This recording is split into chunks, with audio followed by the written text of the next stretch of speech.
Okay, we got another question from the fucking boss man who's asking about ball mastery.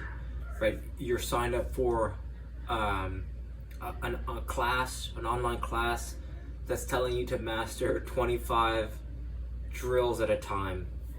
If you check out Duolingo, the way they teach language learning, it starts with they kind of stick with they introduce four words. I've noticed at each lesson, right?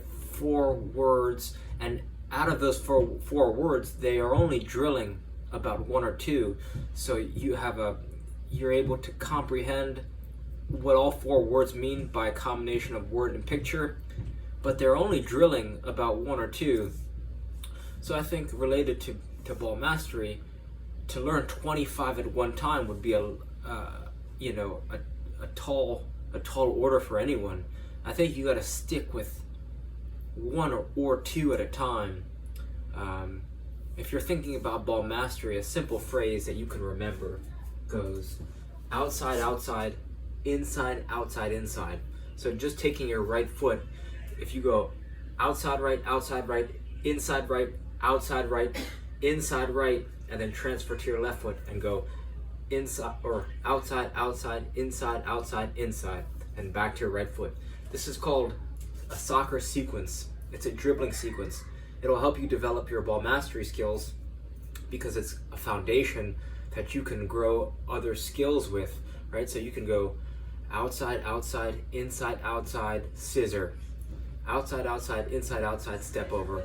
Outside, outside, inside, outside, L move, right? So I call it the Rosetta Stone of dribbling. You could call it, right, the foundation of dribbling, whatever. It's so powerful because it's easy to remember and it teaches fundamental dribbling skills.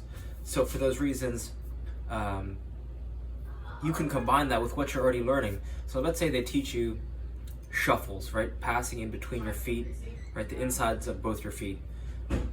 I would drill that down, right? Practice that, and then, if let's say you do toe touches, stick with 1 a day. Learn 1 a day, and it's not going to seem overwhelming or daunting. You want to spend a little bit of time each day to develop the consistent practice, and when you develop the consistent practice, then you could raise your intensity and volume. But you got to develop the practice first.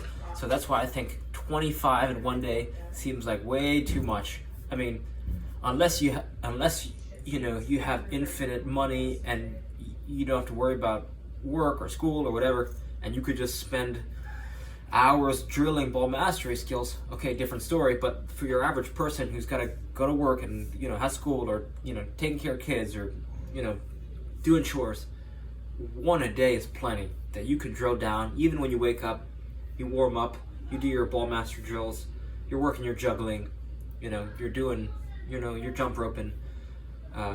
That's what I would recommend. 1 a day for ball mastery, maybe 2, or review the one from yesterday and then learn the next one for next week. But it's important to develop the habit of just doing it at least a minute a day. It's just like flossing. You floss 1 tooth, and once you develop the practice, since you've already done 1, then you do them all. Same thing with ball mastery. Start with 1. Don't try and have astronomical goals, and then you have a large of you're very excited 1 day, but then the next day maybe you're less enthusiastic. What's important is to have a consistent practice and get a little bit better every day.